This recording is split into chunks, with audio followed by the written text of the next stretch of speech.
হলি recipe.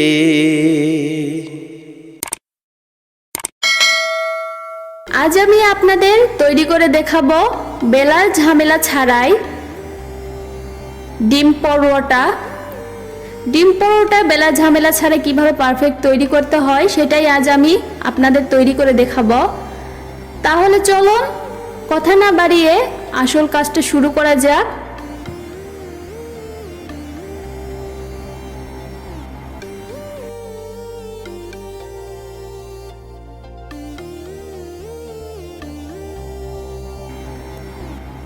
এখানে আমি একটা বাটি নিয়েছি এবং ময়দা নিয়েছি। তার আগে আমি ময়দাটা চেলে নেব। ছাঁকনিতে দিয়েছি এবং চেলে নিচ্ছি।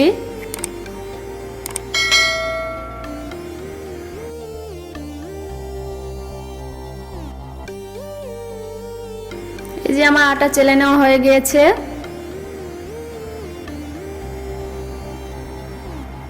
এখন এখানে আমি দিয়ে দিচ্ছি 1 চা চামচ লবণ, কালো গোলমরিচের গুঁড়ো 1 চা চামচ,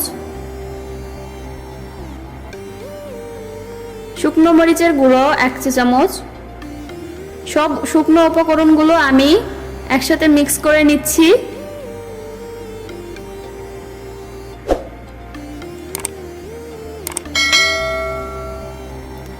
এখন আমি হালকা হালকা করে পানি দিয়ে একটা ব্যাটার তৈরি করে নিচ্ছি। একদম পাতলা একটা ব্যাটার তৈরি করে নেব।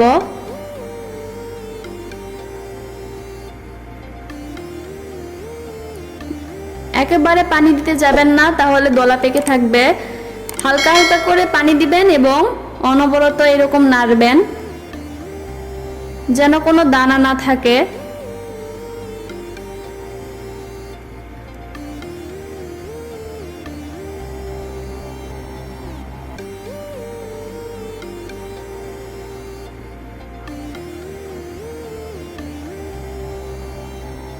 কিরকম পাতলা হবে আমি সেটা দেখিয়ে দিচ্ছি।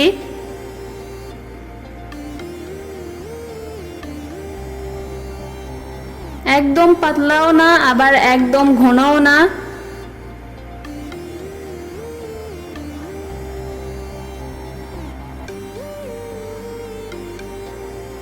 আরো সামান্য একটু পানি দিয়ে দিলাম।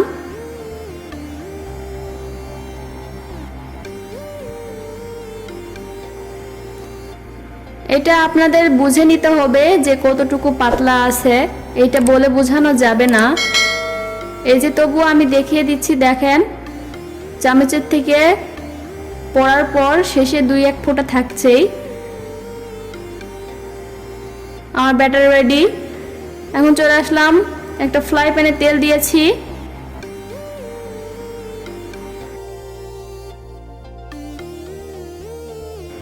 তেলটাকে আমি ব্রাশ করে দিচ্ছি।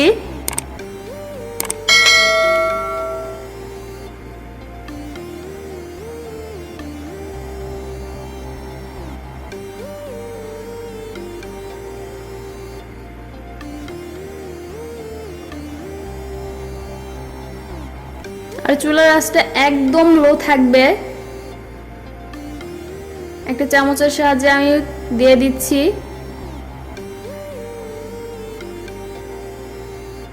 আমি এখন হাতুড়ি ধরে চারিদিকে ভালোভাবে সমান করে দিচ্ছি।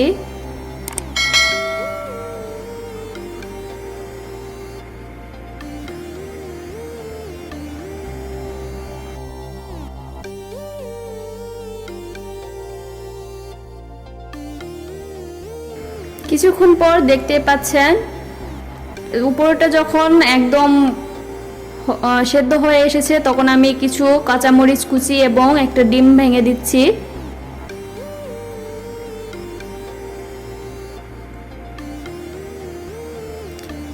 ডিমটাকে আমি সব দিকে ছড়িয়ে দিচ্ছি।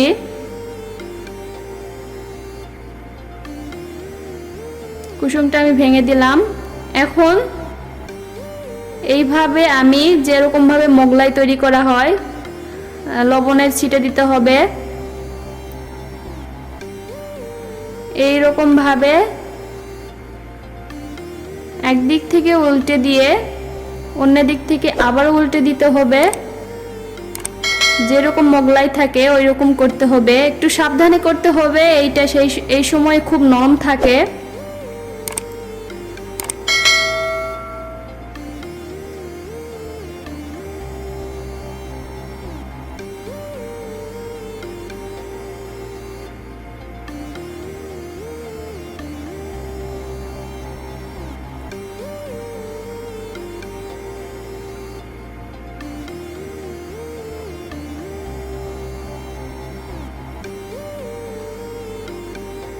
একটু চাপিয়ে চাপিয়ে দিতে হবে, তাহলে খুলে যাবে না।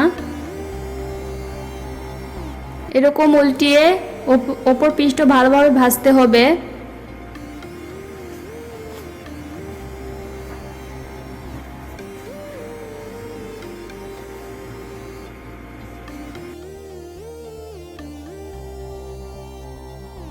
আমি আবার সামান্য একটু তেল দিয়ে দিচ্ছি।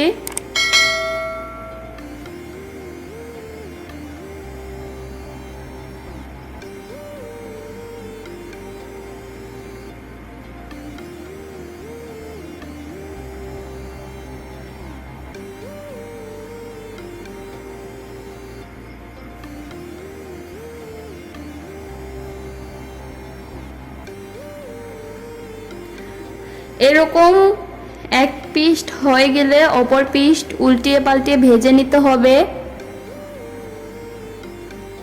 এই যে আমি এরকম ভাবে ভেজে নিয়েছি এবং মাঝখান থেকে ত্রিকোণা ভাবে কেটে নিয়েছি ত্রিভুজ। দেখতে পাচ্ছেন আমি সবগুলো বেনে রেখেছি, আর বাইরে থেকেও দেখা যাচ্ছে ভিতরের ডিমের লেয়ারটা।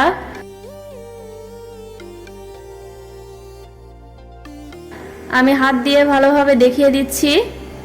এই যে দেখতে পাচ্ছেন আটা এবং ডিমের লেয়ার কতটুকু, ভেতরে অনেক সুন্দর পাট হয়েছে। আমার রেসিপি যদি আপনাদের ভালো লেগে থাকে তাহলে লাইক, কমেন্ট এবং সাবস্ক্রাইব করতে ভুলবেন না। ভালো থাকবেন, সুস্থ থাকবেন। আজকে এখান থেকে বিদায় নিলাম। আল্লাহ হাফেজ।